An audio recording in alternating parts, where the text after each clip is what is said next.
Callum Harlow's horse stumbled on the rocky trail, and he swore under his breath as the deed in his saddlebag crinkled with the movement, reminding him that, after 3 years of brutal war and another year of aimless wandering, he finally owned something that belonged only to him. The land office clerk in Silvermont had assured him the cabin came with 20 acres of cleared farmland, a well, and enough lumber stacked beside it to build a barn before winter, all for the modest sum he had saved from his military pay. The sun hung low over the pine-covered mountains as Callum followed the surveyor's directions, counting the blazed trees that marked the boundary of his new property, his heart beating faster with each landmark he recognized from the crude map. The cabin appeared through the trees exactly where it should have been, a sturdy log structure with a stone chimney and real glass windows that caught the evening light. Callum dismounted and stood for a moment, simply looking at the place that would be his home, feeling something unfamiliar and warm spreading through his chest. He had spent so many nights sleeping on frozen ground or in muddy trenches that the idea of a roof and a door he could bar against the world seemed almost too good to be true. He led his horse to the small stable beside the cabin and froze. The structure that should have been empty and waiting for him already held 2 animals. A massive gray draft horse stood in one stall, and beside it, a sturdy pony with intelligent eyes watched him with what seemed like territorial suspicion. Fresh hay lay scattered on the floor, and the water trough had been recently filled. Callum's hand went to the sword at his hip as he backed toward the cabin door. Squatters were common enough on the frontier, and he had no intention of losing his property to someone who thought they could simply move in and claim it. The door was unbarred, which struck him as odd for someone trying to hide their presence. He pushed it open slowly, letting his eyes adjust to the dimmer interior. The cabin was not empty. It was, in fact, immaculately kept. A fire burned in the hearth, casting dancing shadows across walls that had been freshly whitewashed. The wooden floor had been swept clean, and bundles of dried herbs hung from the ceiling beams, filling the air with the scent of sage and thyme. A pot of something that smelled like venison stew bubbled over the fire, and the table had been set with 2 wooden bowls and spoons. Sitting in a chair by the fire, calmly sharpening a hunting knife on a whetstone, was an orc woman. Callum had seen orcs before, of course. He had fought beside a few during the war, and he had seen more on the losing side when the battles turned bloody. But he had never seen one quite like this.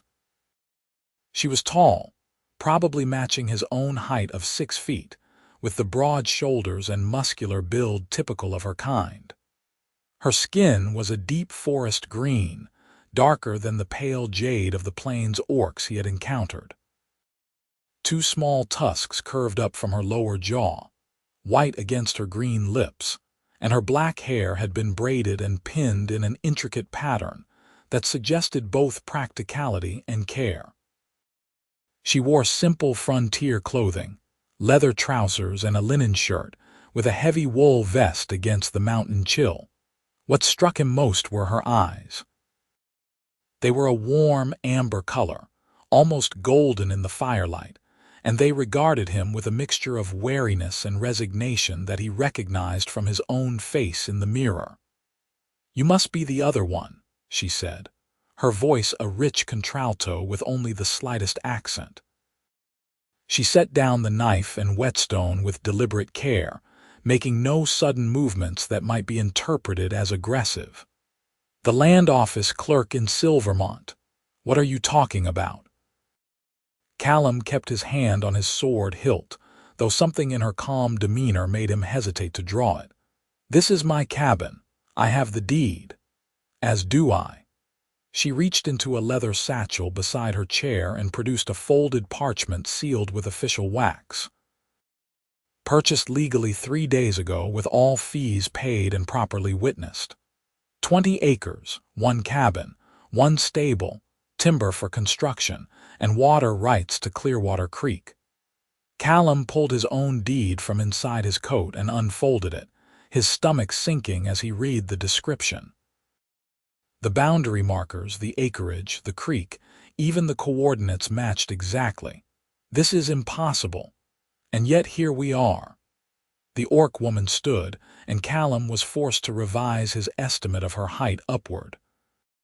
She was at least 3 inches taller than him, and the firelight revealed old scars on her hands and forearms that spoke of hard work or harder fighting. "My name is Thessa Stonebreaker. I am not a squatter, and I am not leaving. Callum Harlow, and neither am I." He met her eyes, refusing to be intimidated despite the physical disadvantage. "I paid good money for this land, 3 years of military wages. 5 years of wages from the silver mine for me," Thessa replied, "plus another year saving every copper from hunting and trapping. This is the first thing I have ever owned that was not a weapon or a bedroll." They stood facing each other across the cabin, 2 people who had both sacrificed too much to simply walk away, while the stew continued to bubble and the fire crackled in the silence. Finally, Callum took a careful breath and forced himself to think like the sergeant he had been rather than the angry veteran he felt like. "The land office made a mistake," he said slowly. "An expensive one. We will need to ride back to Silvermont and demand they fix this." "That is 3 days' travel each way," Thessa pointed out. "And I arrived here 3 days ago. How long have you been traveling?" 2 days from Silvermont, but I took a longer route through the southern pass. Then we both left around the same time, likely within hours of each other." Thessa crossed her arms, her expression thoughtful rather than angry. "The clerk must have sold the property twice, probably did not even realize his error until we were both long gone. Or realized it and decided it was not his problem anymore. Callum had met enough corrupt officials during the war to know how easily such things could happen. Either way, one of us has a legitimate deed and one of us does not. Or we both have legitimate deeds to the same property, and the land office owes one of us a refund and different land." Thessa moved to the fire and gave the stew a stir, her movements economical and practiced. "Have you eaten? You look half-starved, and this is more than I can finish alone." The question caught Callum off guard. He had been prepared for hostility, for violence, even for negotiation. He had not been prepared for hospitality. "I have rations in my saddlebag. Hardtack and dried meat, I would wager. I have been eating the same for years." Thessa pulled another bowl from a shelf and began ladling stew into it without waiting for his answer. "The deer was foolish enough to come to the creek at dawn, and I found wild onions and carrots growing near the tree line. It would be wasteful to let it go cold while we argue about property rights." Callum found himself accepting the bowl, the warmth of it seeping into his hands as the rich smell made his mouth water. He could not remember the last time someone had simply fed him without expecting something in return. They sat at opposite ends of the table, eating in cautious silence while darkness fell completely outside the windows. The stew was excellent, better than anything Callum had eaten since before the war. The venison had been cooked until it fell apart at the touch of a spoon, and the vegetables added a sweetness that balanced the rich meat. He caught himself reaching for a second helping and paused, suddenly aware that he was eating food this woman had hunted and prepared. "Thank you," he said awkwardly. "This is very good." Thessa nodded acknowledgement, a slight softening around her eyes suggesting she was pleased by the compliment. "My mother taught me to cook before she taught me to fight. She said a warrior who cannot feed herself will not survive long enough to matter. Wise woman. She was." The use of past tense hung between them, another piece of shared understanding. Thessa set down her spoon and looked at him directly. I propose we wait until morning to make any decisions. It is too dark to travel safely, and both our horses need rest. We can share the cabin for one night without killing each other, I think. You think?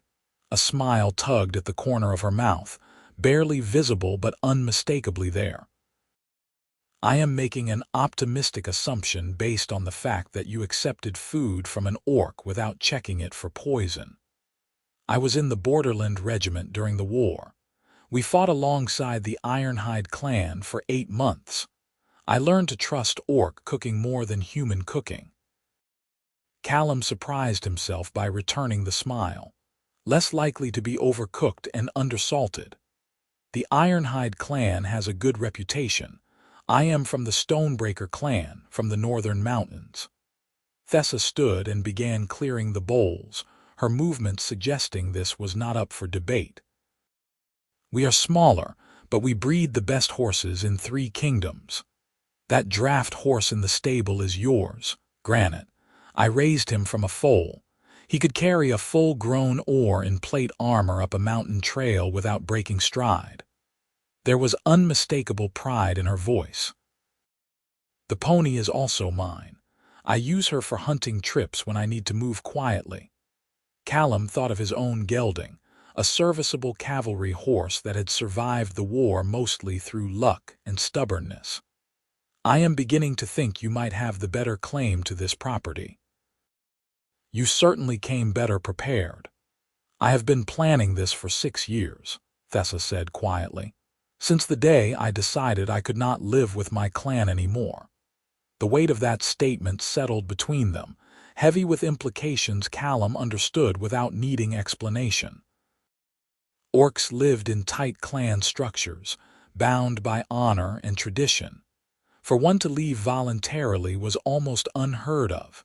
For one to be driven out was a shame that followed them forever. The war ended differently for different people, Callum offered, keeping his voice neutral. Not everyone understands that. My clan fought for the other side, Thessa said bluntly. When the Ironhide clan and others joined with the human kingdoms, the Stonebreakers saw it as betrayal. I disagreed, loudly and often.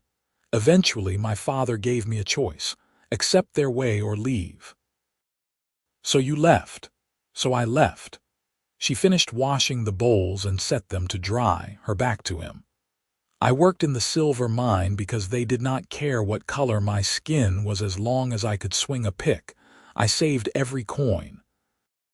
I planned for the day I could have land of my own, far from anyone who cared about clan politics or war grudges.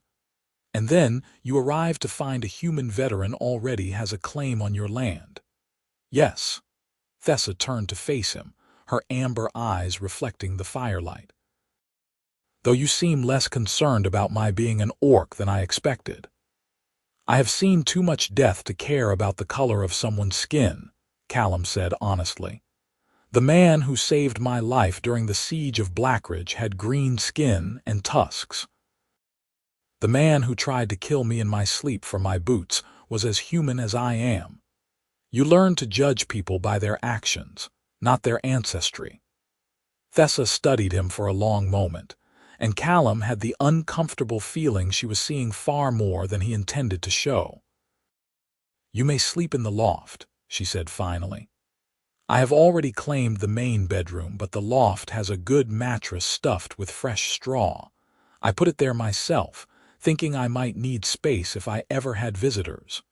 You are being remarkably generous to someone who is claiming your property. You are being remarkably civil to an orc in your cabin, Thessa countered. Perhaps we are both too tired to fight tonight. Tomorrow will bring its own problems. Callum climbed the ladder to the loft and found she had not exaggerated. The mattress was thick and comfortable, and someone had left a heavy wool blanket folded at one end. Through the gap in the floorboards, he could see Thessa banking the fire and moving through the cabin, checking the door and windows with the automatic caution of someone who had learned not to trust safety. He should have been furious. He should have been planning arguments and strategies for reclaiming his property. Instead, he found himself thinking about the way she had shared her food without hesitation, the resignation in her voice when she spoke of leaving her clan, and the careful distance she maintained, as if expecting rejection or violence at any moment. Sleep came easier than it had in months, and for the first time since the war ended, Callum did not dream of mud and blood and screaming. He woke to the smell of frying bacon and fresh bread, sunlight streaming through the loft window in golden shafts that illuminated dancing dust motes. For a moment, he simply lay there, disoriented by the unfamiliar comfort and the domestic sounds from below. Then memory returned, and with it, the complicated reality of his situation. Thessa was already dressed and moving about the kitchen area with brisk efficiency when Callum descended the ladder. She had set out a breakfast that would have impressed a frontierin: bacon, eggs, fresh bread with butter and honey, and strong tea that steamed in earthenware mugs. "You baked bread," Callum stared at the golden loaf, still warm from the oven.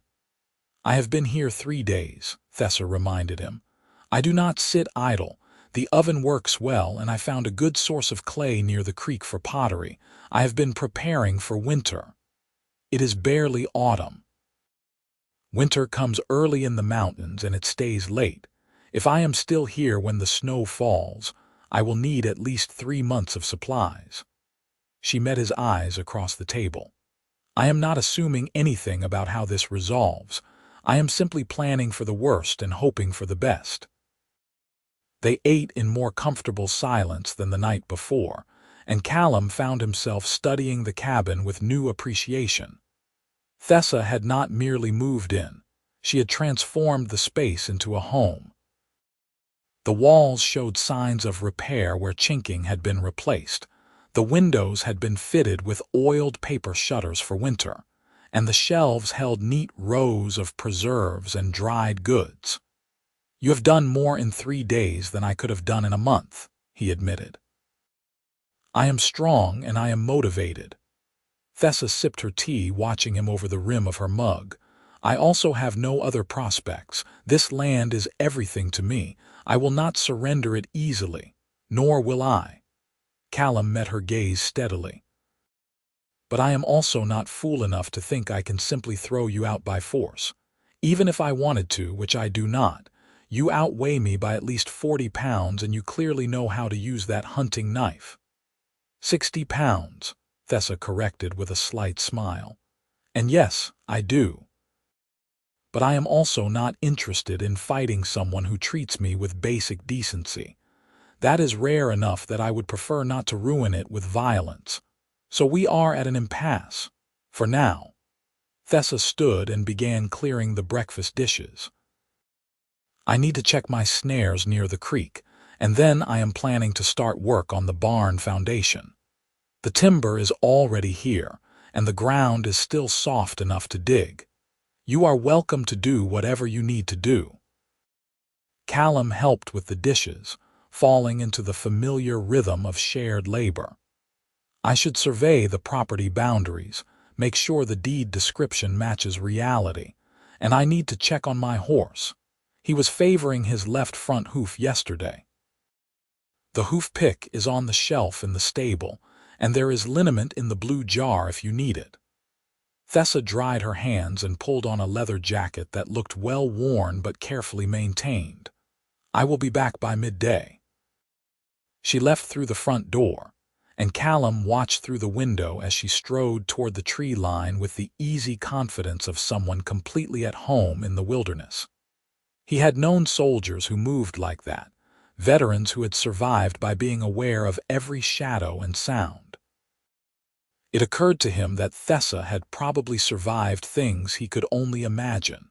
An orc woman alone in human territory, working in mines and living in frontier towns where her kind were barely tolerated at best.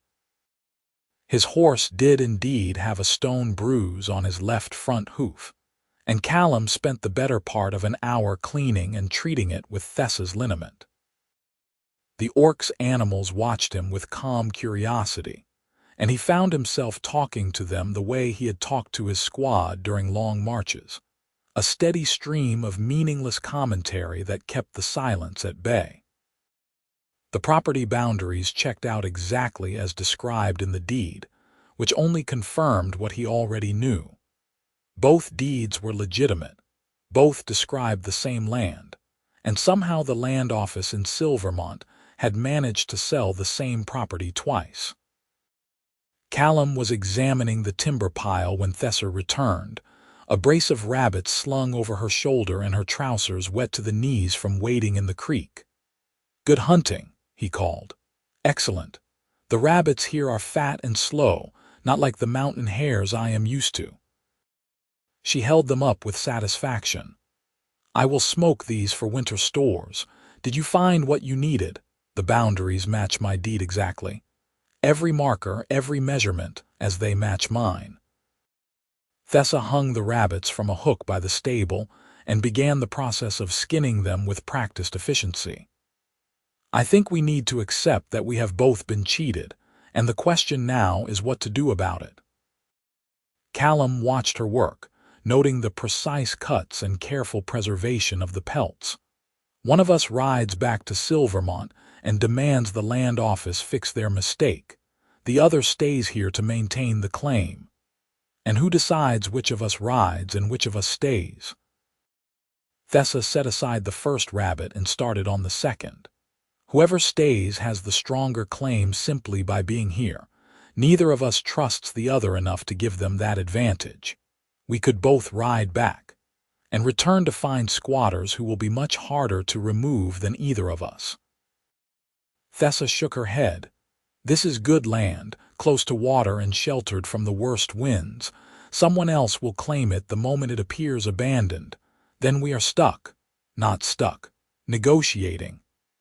Thessa finished with the rabbits and washed her hands in a bucket of creek water. "I propose a temporary truce.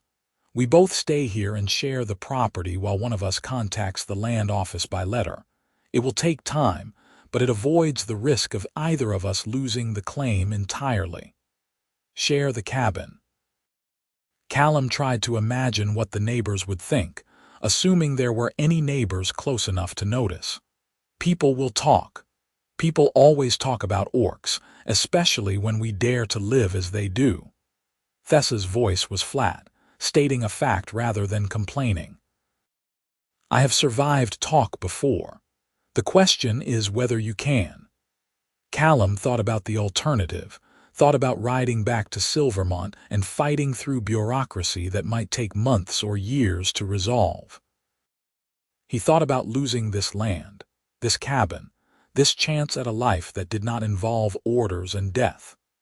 He thought about the way Thessa had shared her food and her home without hesitation, treating him with more courtesy than some of his own commanding officers had managed. "I can survive talk," he said finally. "And you are right, it makes the most sense, but we need ground rules." "Agreed." Thessa gestured toward the cabin. "Shall we negotiate like civilized people, or would you prefer to arm wrestle for terms?" The joke surprised a laugh out of him, the first genuine laugh he could remember in recent memory. "Negotiation seems safer. I have a feeling you would win the arm wrestling." They sat at the table and worked out the terms with the seriousness of military commanders planning a campaign. Thessa would keep the main bedroom. Callum would have the loft. They would share cooking and chores equally, splitting work based on skill and availability rather than any predetermined schedule. All decisions about property improvements would be mutual, and both would contribute to winter supplies. Hunting and foraging would be individual efforts, but catches would be shared. And most importantly, they would present a united front to anyone who questioned their arrangement. "What about costs?" Callum asked. "If we are both improving the property, who pays for what?" "We keep accounting until this is resolved," Thessa suggested. "When the land office makes a final determination, the person who loses the claim receives fair compensation for their labor and materials from the person who keeps it." And if they refuse to compensate, then I suppose we will discover if either of us is capable of murder after all. Thessa said it deadpan, and it took Callum a moment to realize she was joking again. They drafted a simple contract and both signed it, a document that would have no legal standing but served as a mutual commitment to fair dealing.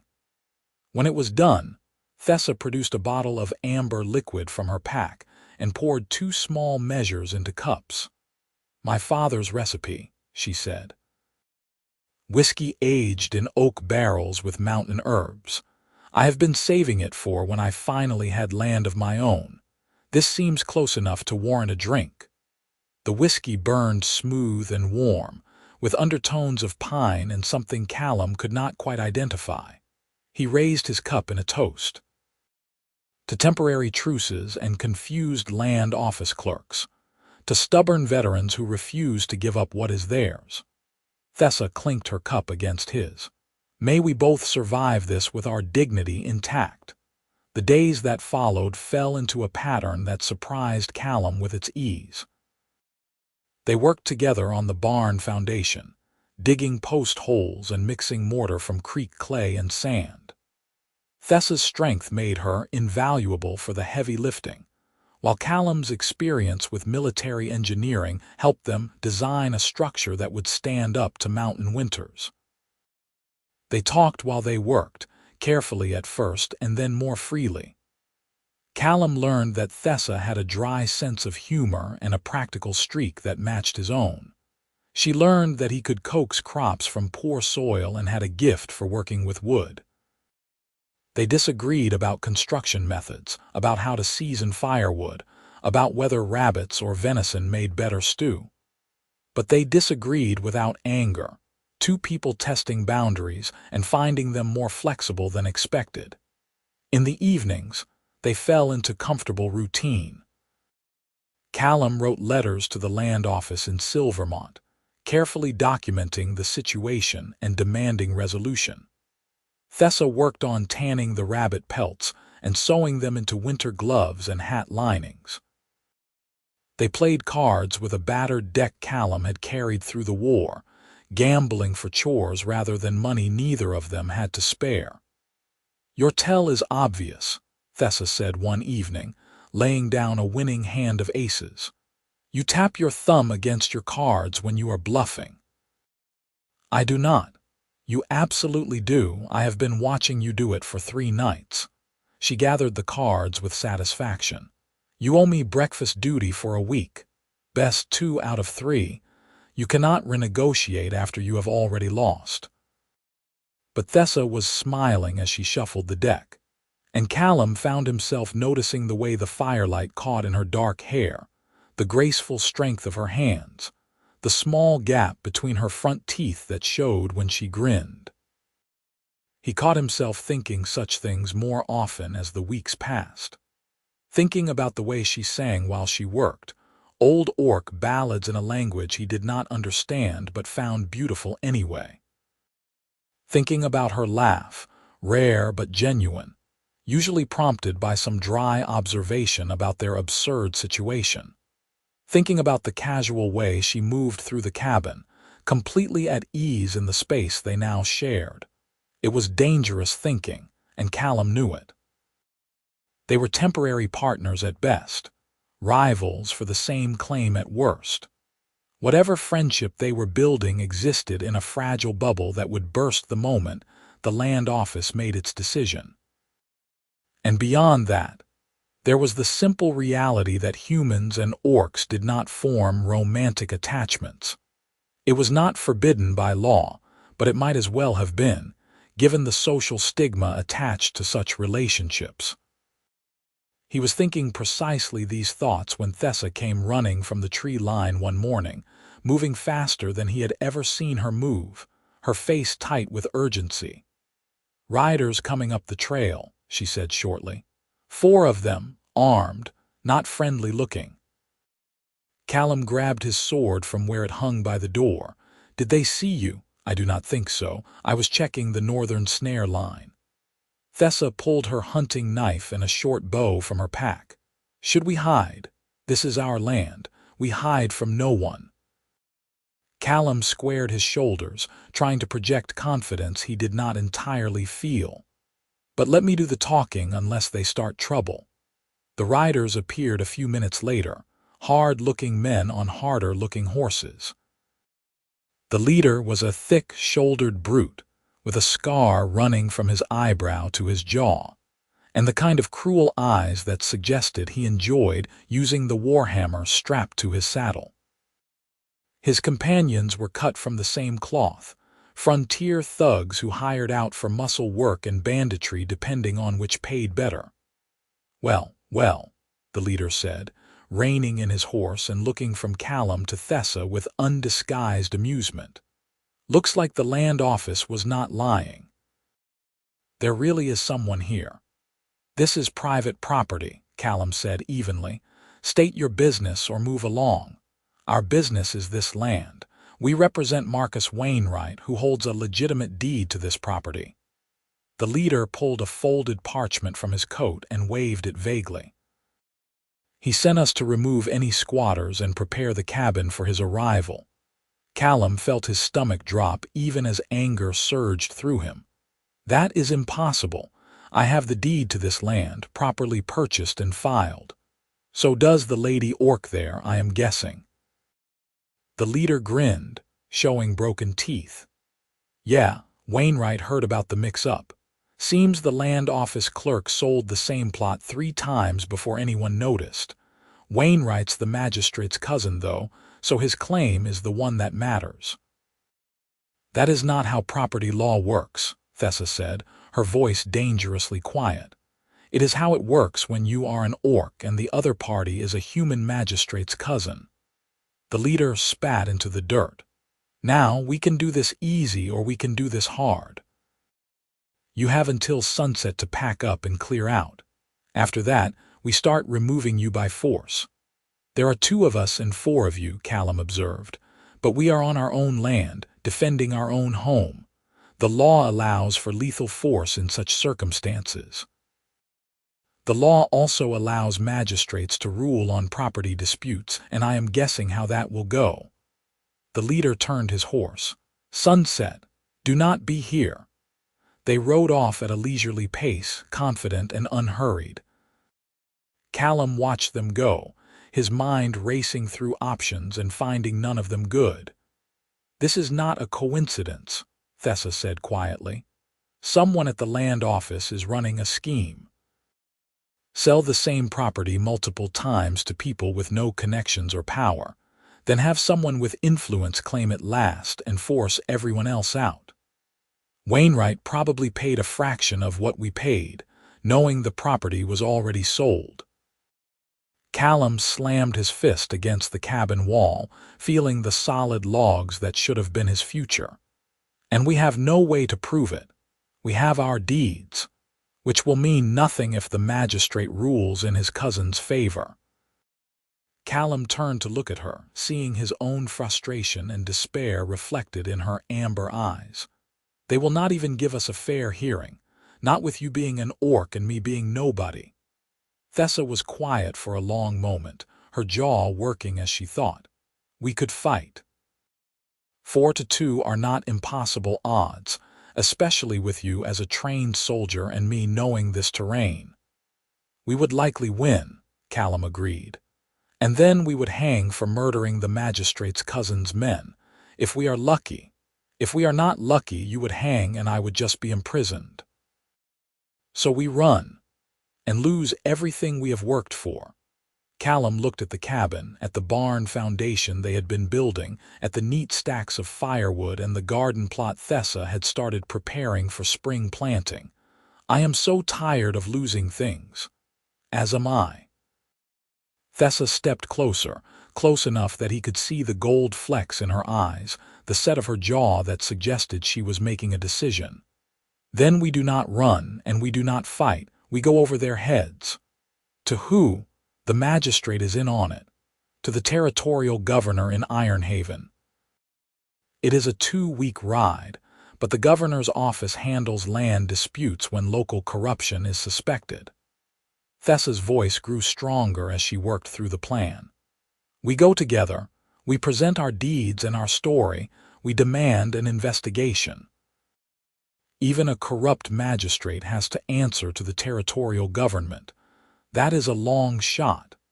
It is the only shot we have that does not end with us dead or dispossessed. Thessa looked at him steadily. And we have something the governor might actually care about. We are a human veteran and an orc civilian who have been peacefully sharing land and working together. That is the kind of story the territorial government wants to promote after the war. Unity and cooperation. Callum felt hope kindle in his chest, fragile but real. We would need to leave immediately. 2 weeks there, however long the hearing takes, 2 weeks back. That is at least a month during which Wainwright can do whatever he wants with this property. Not if we make it clear we are not abandoning our claim. Thessa moved to the cabin door and pulled down a piece of paper from her supplies. She wrote quickly in a neat, precise hand, then signed her name with a flourish. A notice of legal challenge posted on the door. It will not stop them from entering, but it creates a legal trail. And we take our deeds with us, so they cannot destroy the evidence. They spent the next hour preparing for the journey. Callum packed light, military habits reasserting themselves as he selected only what was essential. Thessa did the same, but she also took time to hide her most valuable possessions in locations around the property that only she would know. The bottle of her father's whiskey went into a waterproof bag and down into the well. Her mother's necklace, orc silver worked in intricate patterns, went into a hollow tree she marked with a subtle blaze. "You think they will loot the place," Callum said, watching her work. "I think they will do whatever they want, and we need to be prepared for the worst." Thessa finished securing her pack and turned to him. "Are you certain you want to do this? You could walk away, claim you were forced out by the orc squatter. Wainwright might even compensate you to avoid questions." "Is that what you think of me?" Callum asked quietly. "No. But I am giving you the option anyway." Thessa's expression was carefully neutral. "You have already lost years to the war. This is one more fight, one more risk, one more thing that might cost you everything. You do not owe me your loyalty. Maybe not. But I owe myself the chance to fight for something that matters." Callum held out his hand. "Partners?" Thessa looked at his hand for a long moment, then clasped it firmly, her grip strong and warm. "Partners." They rode out that afternoon, Callum on his gelding and Thessa on Granite, the massive draft horse covering ground with deceptive speed.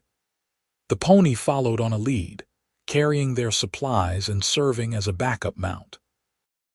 They pushed hard, stopping only when the horses needed rest, camping in clearings and taking watches through the night.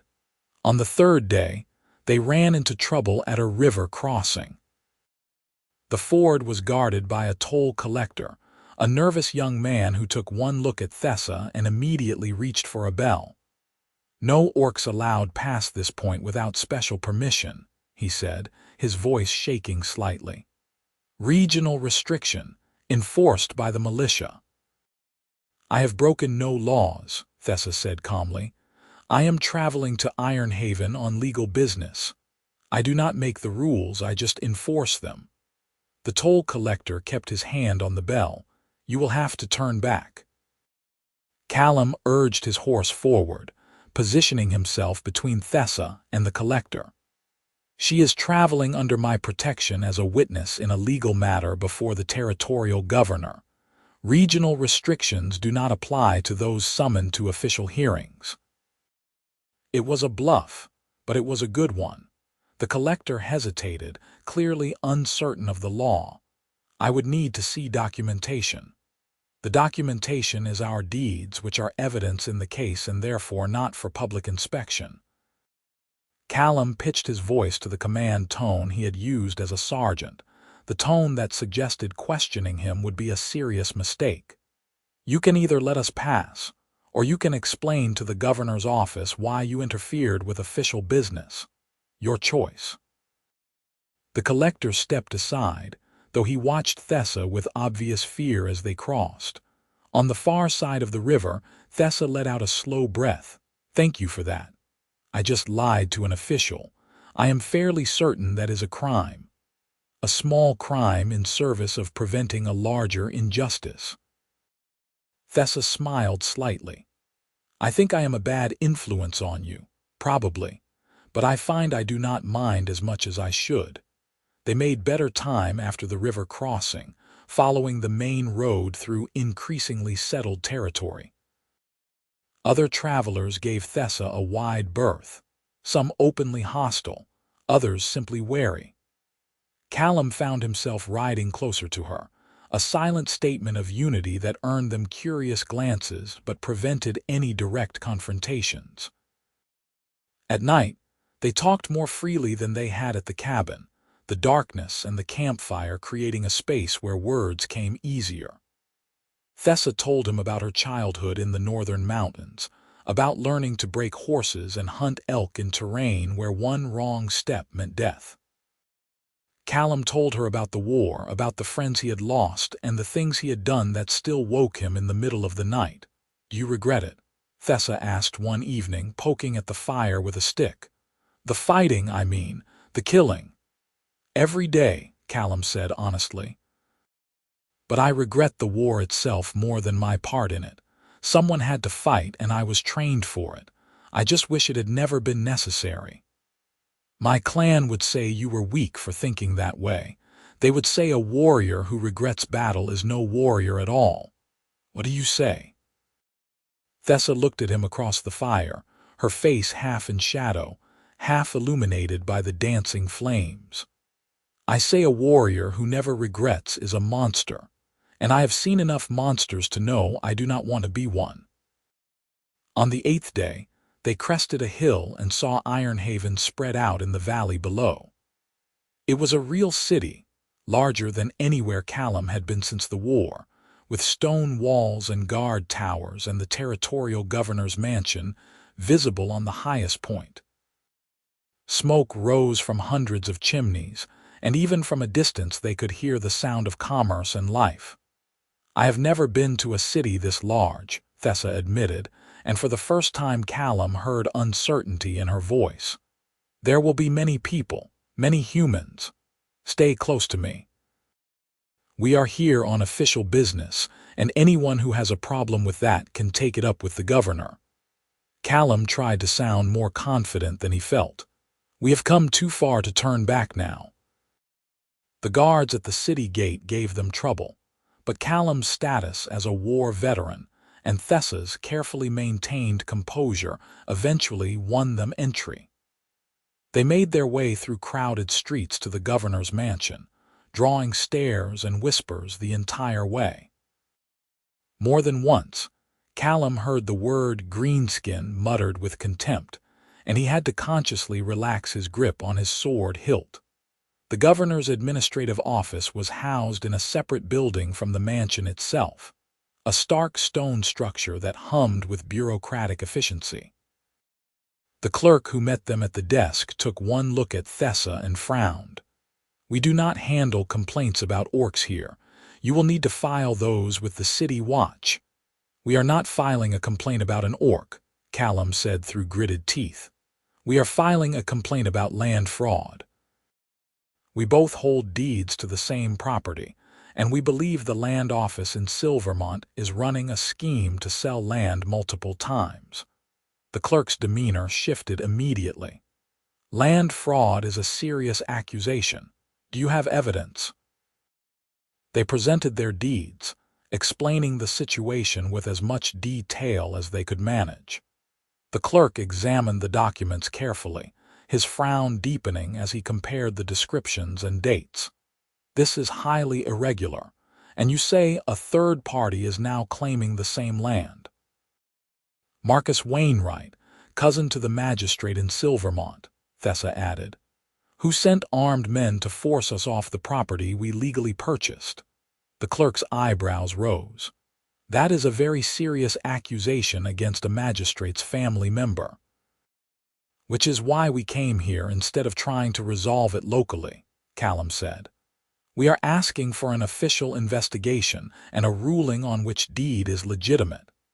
The clerk made notes in a leather-bound ledger, his pen scratching across the paper with bureaucratic precision. The governor's office will need to review this. It could take several weeks. We do not have several weeks, Thessa said sharply. Every day we are gone is another day Wainwright can establish his own claim and destroy any evidence of the fraud. I understand your concern, but these matters take time. The clerk closed the ledger and stood. I can schedule you for a preliminary hearing before the deputy governor in 3 days. That is the best I can do. 3 days in a city where Thessa could barely walk the streets without harassment. 3 days of paying for lodging they could not afford. 3 days of hoping the situation at the cabin did not deteriorate beyond saving. Callum looked at Thessa and saw his own frustration mirrored in her expression, but he also saw determination. We will take the hearing, he said. Where should we report? They found lodging at a frontier inn on the outskirts of the city, the kind of place that asked no questions as long as payment was rendered in advance. The innkeeper looked at Thessa with suspicion but accepted Callum's coins, showing them to a small room with 2 narrow beds and a window that overlooked the stable yard. This is worse than the mine barracks, Thessa said, examining the thin mattress with distaste, but it is only for a few days. Callum dropped his pack on the other bed and tried not to think about the comfortable loft at the cabin. We should keep a low profile until the hearing. No reason to invite trouble. Trouble found them anyway. On the second night, Callum woke to the sound of breaking glass and angry voices outside their window. He grabbed his sword and peered out to see a group of young men surrounding Thessa's horse, throwing rocks and shouting slurs about orcs and animals. He was down the stairs and out the door before conscious thought caught up with action. Get away from that horse. The young men turned, and Callum saw with a sinking feeling that there were at least 6 of them, all drunk and looking for entertainment. The leader, a merchant's son by the look of his fine clothes, sneered at him. What is the matter, soldier boy? You training to ride orc mares now? I hear they are strong but stubborn. The crude joke got laughs from his friends. Callum positioned himself between them and Granite, his sword still sheathed but his hand on the hilt. Leave. Now, before this becomes a problem. It is already a problem. That orc should not be in the city and you should not be protecting it. The merchant's son picked up another rock. Maybe we should remind you both what happens to traders and animals who forget their place. Maybe you should remember that I am a decorated war veteran, and assaulting my traveling companion is assault on an officer of the territorial army. It was another bluff, stretching his former rank well past breaking point, but Callum delivered it with absolute conviction. I am certain your father would be very interested to know you are risking the family business over some drunken stupidity. The mention of consequences made the merchant's son hesitate. Before he could decide what to do, Thessa appeared in the stable yard, fully dressed and carrying her bow with an arrow already nocked. You are making my horse nervous, she said conversationally. He tends to kick when nervous. Killed a man once with a single blow to the skull. I would hate for that to happen again. So much paperwork.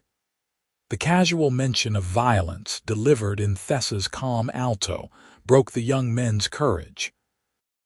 They retreated with muttered threats and obscenities, stumbling over each other in their haste to leave. Callum watched them go, his heart pounding with spent adrenaline. Thank you, Thessa said quietly, lowering her bow. You did not have to do that. Yes, I did. Callum turned to face her, seeing her clearly in the moonlight. We are partners. That means I defend you, same as you would defend me. Most humans would not risk a fight for an orc. Then most humans are fools. Callum surprised himself with the vehemence of his words. You are worth 10 of those drunken idiots, and anyone who cannot see that is not worth my concern. Thessa stared at him, something shifting in her expression that Callum could not quite read. For a moment he thought she might say something, but instead she simply nodded and turned back toward the inn. We should try to get some sleep. The hearing is tomorrow. But sleep did not come easily for Callum. He lay awake, listening to Thessa's breathing from the other bed, thinking about the way she had stood beside him without hesitation, thinking about the casual competence with which she had faced down 6 attackers, thinking about how wrong it felt to imagine a future that did not include her steady presence and dry humor. He was still thinking about it when dawn broke, and the time came to present their case to the deputy governor. The hearing room was smaller than Callum had expected. A wood-paneled space with tall windows, and a raised desk where the deputy governor sat reviewing documents. She was a severe-looking woman in her 50s, with iron-gray hair and the kind of sharp eyes that suggested she did not tolerate nonsense. Callum Harlow and Thessa Stonebreaker. She read from the papers before her. You claim the land office in Silvermont engaged in fraudulent sale of property, selling the same parcel to multiple buyers. Yes, Your Honor. Callum stepped forward, acutely aware of Thessa standing just behind his right shoulder. We both hold valid deeds to the same 20 acres, and we have since learned a third deed was issued to Marcus Wainwright of Silvermont. I have reviewed your deeds. They appear legitimate. The deputy governor set down the papers and looked directly at Thessa. You are a long way from home, Miss Stonebreaker. What made you decide to purchase land in human territory? It was a loaded question, and everyone in the room knew it. Thessa met the deputy governor's gaze without flinching. I wanted land of my own, far from clan politics and war grudges. I saved for 6 years to afford it. I chose human territory because the land was available and the price was fair, or so I believed. And you, Mr. Harlow, did you know you were purchasing land alongside an orc? I did not know anyone else had a claim when I made my purchase, Callum said carefully. But when I discovered the situation, I chose to negotiate rather than resort to violence. We have been sharing the property peacefully for several weeks. The deputy governor's eyebrows rose slightly. You have been cohabiting with an orc. Are you aware of the social implications? I am aware that we have both been defrauded, and that working together is more productive than fighting over something neither of us can fully claim. Callum kept his voice level. We came here seeking justice, not judgment on our living arrangements. For a long moment, the deputy governor simply studied them. Then she pulled out a fresh sheet of paper and began writing. I am ordering an investigation into the Silvermont Land Office. All deeds issued in the past year will be reviewed for irregularities. In the meantime, I am issuing a temporary injunction preventing Marcus Wainwright or anyone acting on his behalf from occupying or altering the disputed property until this matter is resolved.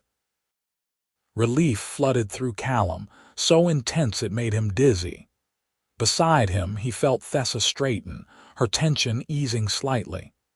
However, the deputy governor continued, this injunction applies equally to both of you.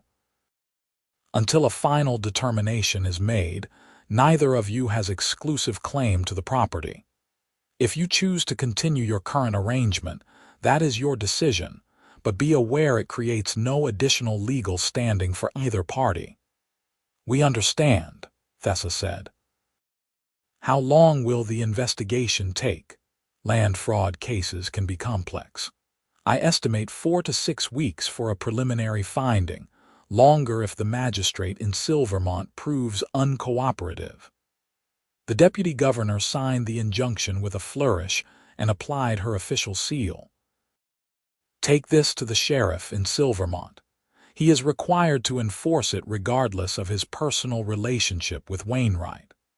They left the hearing room with the injunction clutched in Callum's hand, neither quite believing their luck. On the street outside, Thessa stopped and turned to him, her amber eyes bright. "We did it. We actually did it." "We did it together," Callum corrected. "You were the one who thought to come here in the first place. And you were the one who talked our way past guards and toll collectors and drunk merchants' sons." Thessa smiled, the full genuine smile he had only seen a handful of times. "We make a good team. We do." Callum found himself smiling back, feeling lighter than he had in years. "Now we just need to ride back and hope Wainwright's men have not burned down everything we have built." The ride back took 9 days, pushing hard with their spirits buoyed by the injunction. They arrived at the cabin just after dawn on a gray morning that threatened rain, and Callum's heart sank as he saw what had been done in their absence. The cabin itself stood intact, but the door hung open and the windows were broken. The barn foundation they had worked so hard on had been deliberately damaged, stones pulled out and scattered. The neat stacks of firewood had been kicked over and left in disarray. And worst of all, someone had spray-painted crude words across the cabin's front wall. "No greenskins and humans only" in dripping black letters. Thessa dismounted slowly, her face expressionless as she surveyed the damage. Callum waited, knowing she needed a moment to process what had been done to the home she had worked so hard to create. "They did not burn it," she said finally, her voice carefully controlled. "That is something. They wanted to make a point, not destroy the property entirely." Callum tied his horse and moved to examine the damage more closely. Wainwright probably wants the cabin intact for his own use once he wins the claim. Except he is not going to win. Thessa pulled the injunction from her saddlebag and held it up like a weapon. "We have the law on our side now. This becomes official harassment, and the sheriff will have to investigate." They spent that day and the next cleaning up the worst of the damage and making the cabin habitable again. The broken windows were covered with oiled cloth until they could afford glass replacements. The paint on the walls proved stubbornly resistant to scrubbing, so Callum simply painted over it with fresh whitewash from Thessa's supplies. The barn foundation would need to be completely redone, weeks of work lost to spite and malice. On the third day, the sheriff arrived with 2 deputies. He was an older man, weathered and competent-looking, and he examined the injunction with a professional eye before surveying the property. "Looks like someone was sending a message," he observed. "Marcus Wainwright's men," Callum said bluntly. "4 of them came before we left, threatening to remove us by force. We rode to Ironhaven instead of waiting for the violence." "Can you prove it was Wainwright's men who did this damage?" "No," Thessa admitted. "But who else would benefit from driving us away?" The sheriff sighed and tucked the injunction into his coat. "I will pay Wainwright a visit and make sure he understands the terms of this order. But I will be honest with you both. Proving who did this damage will be nearly impossible without witnesses. And even with the injunction, there is nothing stopping them from making your lives difficult in ways that do not directly violate the order.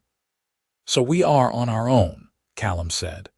"You are within your legal rights to be here, and I will enforce that. But I cannot station guards on your property." The sheriff turned to Thessa, his expression sympathetic. "Miss, I am going to be direct with you.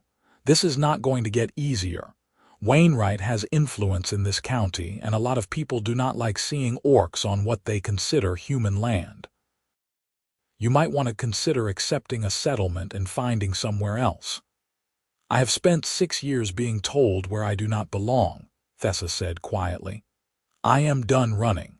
This is my land, legally purchased and paid for. I will not be driven off by prejudice and intimidation." The sheriff nodded slowly. I figured you would say that. Just be careful, both of you. After the sheriff left, Callum found Thessa sitting on the newly repaired front steps, staring out at the mountains. He sat down beside her, close enough that their shoulders nearly touched. We could settle, he said softly. Take whatever compensation they offer and find different land, somewhere without all this history. Is that what you want? Callum thought about it honestly. Thought about the months of bureaucratic fighting ahead, the social stigma, the constant awareness that they were being watched and judged. Thought about how much easier it would be to simply walk away. Then he thought about the way Thessa sang while she cooked, the satisfaction of building something with his own hands, the quiet evenings by the fire playing cards and talking about everything and nothing. He thought about partnership and trust and the growing feeling that this cabin, this land, this woman beside him were worth fighting for. No, he said firmly. This is our home. We built it together and I am not giving it up without a fight. Thessa turned to look at him, and he saw something vulnerable in her eyes, something that made his breath catch.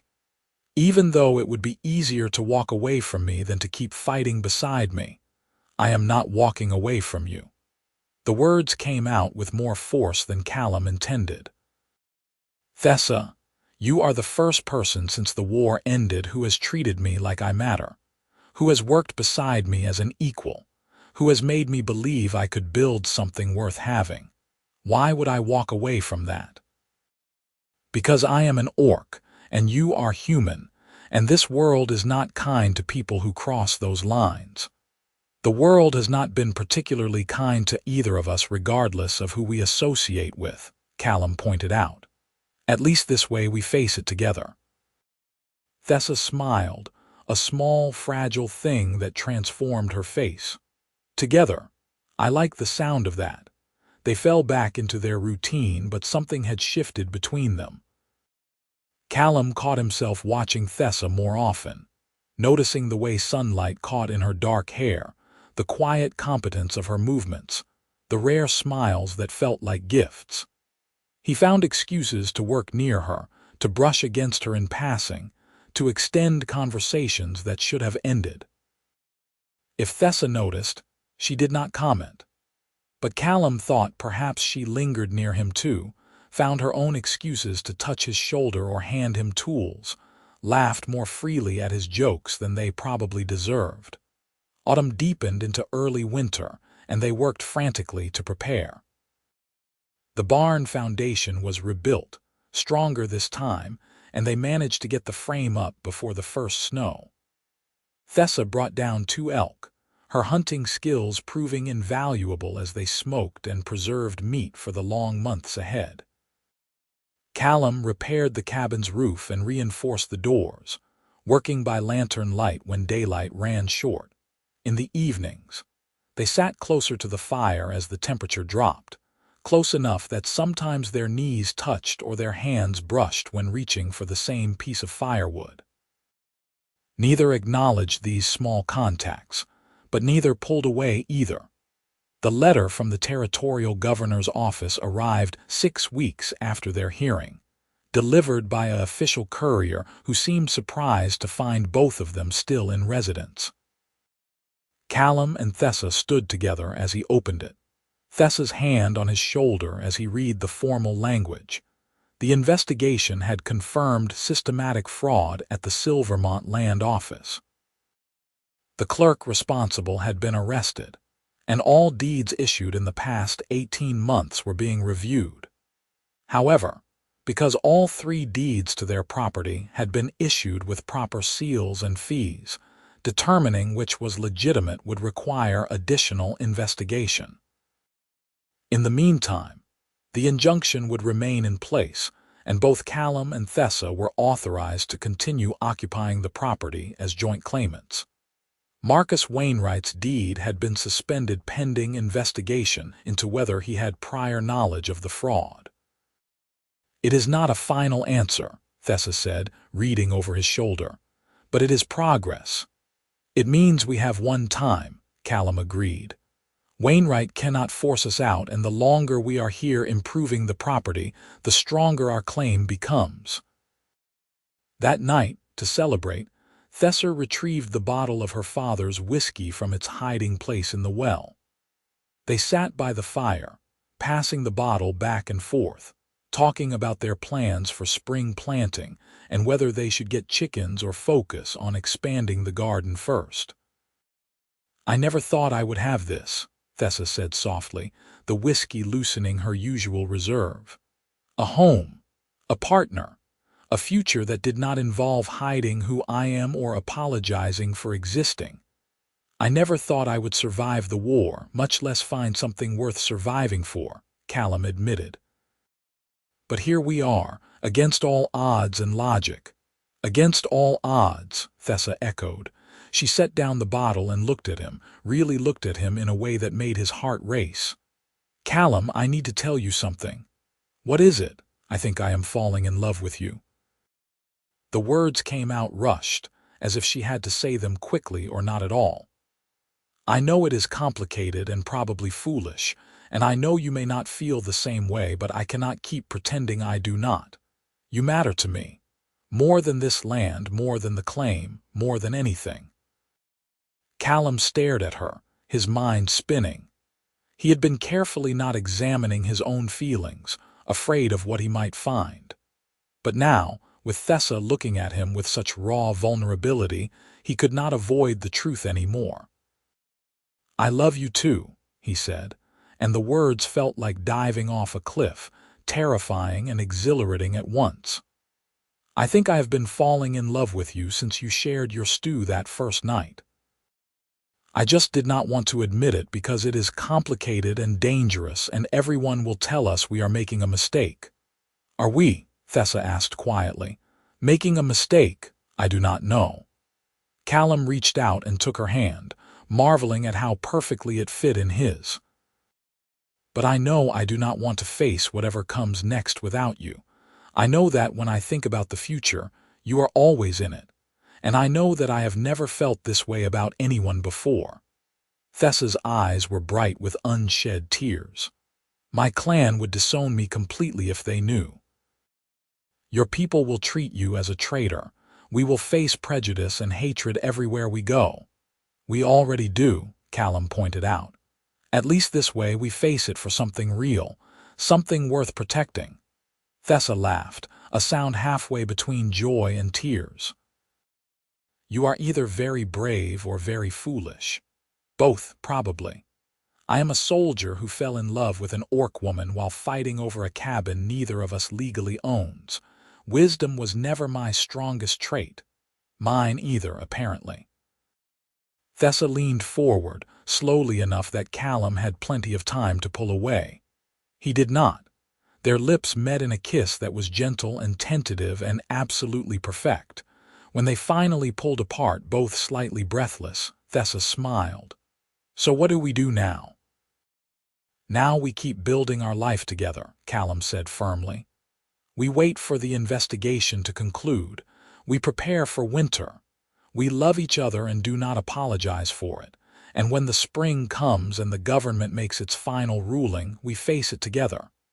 "Together," Thessa agreed. "I am beginning to think that is my favorite word." The winter that followed was the hardest and the happiest of Callum's life. Snow came early and heavy, blocking the trails and isolating them completely for weeks at a time. They worked side by side every day, maintaining the cabin and animals, hunting when the weather allowed, and simply surviving the brutal mountain cold. But they survived together, and that made all the difference. They moved Callum's belongings from the loft to the main bedroom, a wordless acknowledgement that they were no longer just partners, but something deeper. They learned each other's rhythms and habits, the small intimacies of shared life. Callum discovered that Thessa was grumpy in the mornings until she had her tea, and that she sang softly to the horses when she thought no one was listening. Thessa learned that Callum had nightmares about the war but did not like to talk about them, and that he had a gift for wood carving that produced beautiful small animals from scraps of pine. They talked about the future in the abstract, making plans that assumed the land would be theirs, and they would have years to build their dream. A larger barn for Thessa's horses, a proper workshop for Callum's carpentry. Maybe a family someday, if they could figure out how to navigate the complexities of a human orc household in a world that did not quite approve. "Do you think our children would be accepted anywhere?" Thessa asked one night, lying in the darkness beside him. "Neither fully human nor fully orc." "I think they would be ours, and we would love them fiercely," Callum replied. "And we would teach them to be strong enough to face a world that might not understand them, the same way you learned, the same way I learned. That is a hard lesson, but we both survived it. And we would make sure they did not have to survive it alone." Spring came late to the mountains, but brought with it two important developments. The first was a letter from the territorial governor's office, informing them that the investigation had concluded. Marcus Wainwright had been arrested for conspiracy to commit fraud, and his deed had been declared void. However, because both Callum's and Thessa's deeds had been issued legitimately, albeit through the same fraudulent scheme, determining precedence would require a final hearing. The second development was the arrival of a visitor, an orc man in his 50s with the same dark hair and amber eyes as Thessa. He rode up to the cabin on a spring morning, leading a pack horse laden with supplies, and dismounted with the careful movements of someone who had traveled far. Thessa went pale when she saw him. "Father, daughter." The orc man's voice was deep and careful, his eyes taking in the cabin, the barn, Callum standing protectively beside Thessa. "I have traveled a long way to find you. How did you know where I was?" "Word travels, even to the northern mountains. Stories about an orc woman living peacefully with a human veteran, defying tradition and prejudice." Thessa's father stepped closer, and Callum noted the resemblance in the set of their jaws, the proud carriage. "I had to see if it was true." "It is true." Thessa lifted her chin. "This is Callum Harlow, my partner in every sense of the word. This is our land, our home. We built it together and we are fighting for it together. I can see that." The older orc turned his attention to Callum, studying him with the intensity of a warrior assessing a potential threat. "You are the human who convinced my daughter to abandon her clan and her honor." "I am the human who fell in love with your daughter after we were both cheated by a corrupt land office," Callum corrected, keeping his voice respectful but firm. "Thessa chose this life herself, long before she met me. I have simply been fortunate enough to share it with her." For a long, tense moment, Thessa's father said nothing. Then, slowly, he nodded. "My daughter was always the strongest and most stubborn of my children. I told her she could not survive alone in human lands. I told her she would be treated as less than nothing, that she would regret leaving the protection of the clan." "I do not regret it," Thessa said quietly. "Not for a moment. I can see that too." Her father's expression softened almost imperceptibly. "You have built something here, daughter. Something worth protecting. I came prepared to drag you home to remind you of your duty to the clan, but I see now that you have found your own clan, small as it is." Thessa's eyes widened. "You are not angry. Oh, I am furious. You abandoned your family, your traditions, everything I tried to teach you about orc pride and honor." Her father smiled slightly. "But you also proved me wrong, which I suppose I should have expected. You were always the one who questioned everything. Will you tell the clan where I am?" "I will tell them I found you, happy and thriving, and that you made your choice with eyes open." He turned to Callum. "And I will tell them that the human who loves my daughter is brave enough to stand beside her without flinching when her father arrives unannounced. That counts for something." Callum felt tension he had not even known he was carrying begin to ease. "You are welcome to stay. We do not have much, but we can offer food and shelter. I will stay one night, then return home. But first, there is something I need to give you." Thessa's father moved to his pack horse and removed a carefully wrapped bundle. Inside was orc silver jewelry, intricate pieces worked in traditional patterns. "These belong to your mother, Thessa. When she died, I set them aside for the day you would have a home of your own. I think that day has come." Thessa accepted the jewelry with shaking hands, tears streaming down her face. "Thank you, Father. This means more than you know." That evening, the three of them sat around the fire while Thessa's father told stories of her childhood, painting a picture of a young orc girl who rode before she could walk and argued with her teachers about tradition versus practicality. Callum found himself liking the older orc, appreciating his dry humor and the obvious love he had for his daughter despite their differences. When morning came and Thessa's father prepared to leave, he pulled Callum aside. "My daughter chose a hard road," he said quietly. "Harder than she probably realizes. The world will not be kind to either of you, I know. But I see the way you look at her and the way she looks at you. That is not common, that kind of partnership." He gripped Callum's shoulder firmly. "Protect her. Not because she is weak, she is far from it, but because everyone needs someone who will stand beside them when things get difficult." "I will," Callum promised, "with everything I have." Thessa's father nodded and mounted his horse. As he rode away, Thessa stood beside Callum, watching until he disappeared into the trees. "I never thought he would understand," she said softly. "Parents surprise us sometimes. My own father was a hard man, but he told me once that the only thing that mattered was finding something worth fighting for." Callum wrapped his arm around her waist. "I think he would have liked you, even though I am an orc, especially because you are an orc. He always did appreciate stubbornness and strength." 2 weeks later, they rode to Ironhaven for the final hearing. This time, there was no deputy governor but the territorial governor herself, a formidable woman who reviewed their case with meticulous attention to detail. The hearing lasted 3 hours, during which both Callum and Thessa testified about the circumstances of their purchases, their improvements to the property, and their partnership. In the end, the governor made a decision that surprised them both.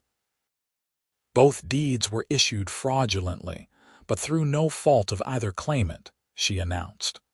"Both of you have invested time, money, and labor into improving the property. Both of you have demonstrated good faith and commitment. Therefore, I am ruling that the property be deeded jointly to both Callum Harlow and Thessa Stonebreaker, with equal ownership shares. The territorial government will compensate you both for the fraudulent circumstances of your original purchases, but the land itself will be yours to share." Callum and Thessa looked at each other in shock. "Jointly," Callum managed. "Is that a problem?" the governor asked dryly. "No," Thessa said quickly. "No, Your Honor, that is perfect. Good, because I am also appointing your case as a territorial precedent for cross-species property rights. If a human and an orc can successfully share land and build a thriving homestead, it sets an example for post-war reconciliation that this government is very interested in promoting." The governor signed the new deed with a flourish. "Congratulations. You are now official symbols of territorial unity." They left the hearing room in a daze, clutching the new deed that bore both their names. Outside, Callum started to laugh, the sound startling Thessa. "What is funny? We fought so hard to figure out who would get the land, and in the end, we both did. We both won." Callum pulled her into a hug, not caring who saw them. "We built a home together, survived corruption and prejudice and winter, and now it is actually ours, both of ours. Together," Thessa murmured into his shoulder. Always together. They married that summer in a small ceremony beside Clearwater Creek, with Thessa's father traveling south to witness, and a few frontier neighbors who had learned to accept them attending. There was no priest willing to officiate a human orc wedding, so they wrote their own vows and spoke them under the open sky, promising partnership and love and stubborn determination to build a life together. The land office scandal had made them minor celebrities in the territory, which brought both benefits and complications. Some people saw them as symbols of progress and reconciliation. Others saw them as aberrations to be scorned or pitied. Callum and Thessa learned to ignore both extremes, focusing instead on the life they were building. They expanded the barn and bought more horses, with Thessa's breeding program becoming known throughout the region for producing strong, intelligent animals. Callum's carpentry skills grew into a small business, crafting furniture and tools for neighboring homesteads. They adopted a pair of orphans from a frontier town, a human boy and an orc girl who had been left homeless after disease swept through their families. The children thrived under their care, learning to work the land and handle horses and navigate a world that did not always understand families like theirs. Callum taught them carpentry and reading. Thessa taught them hunting and tracking and how to stand tall despite prejudice. Years passed, marked by the changing seasons and the steady growth of their homestead. The cabin was expanded into a proper house, with a separate workshop for Callum and a stable complex for Thessa's horses. The 20 acres that had once been disputed land became a thriving farm, known throughout the territory as a place where humans and orcs worked side by side without conflict. On their 10th anniversary, Callum and Thessa stood together on the porch they had built that first spring, watching the sun set over the mountains. Their children played in the yard, their laughter mixing with the sounds of horses and wind through the pines. "You ever regret it?" Callum asked, taking Thessa's hand. "The hard road we chose." "Never." Thessa squeezed his hand, her amber eyes reflecting the sunset. "This life, this home, you, our family, it is everything I never knew I wanted. Every hardship was worth it. Even the land office selling the cabin twice. Especially that." Thessa smiled, the full, radiant smile she had learned to share freely over the years. "Because without that mistake, I never would have met you. Never would have learned that home is not a place or a people, but the person who stands beside you through everything." Callum pulled her close, breathing in the familiar scent of pine and horse and home. "Together," he said softly. "Together," Thessa agreed. "Always." And there, in the golden light of a mountain evening, surrounded by the life they had built from bureaucratic chaos and stubborn determination, they stood together, proof that sometimes the best things come from the most unexpected complications. The land office had sold the same cabin twice, giving one deed to a desperate veteran and another to an exiled orc woman. But in doing so, they had created something neither could have achieved alone. A partnership forged in adversity, strengthened by love, and sealed by the simple determination to build a future worth fighting for. The cabin still stood on its 20 acres, expanded and improved, but fundamentally the same structure that had caused so much trouble. But it was no longer just a cabin. It was a home, built not by one person's labor but by two people's love, standing as testimony to the simple truth that the best foundations are laid together, in partnership and trust, one log at a time.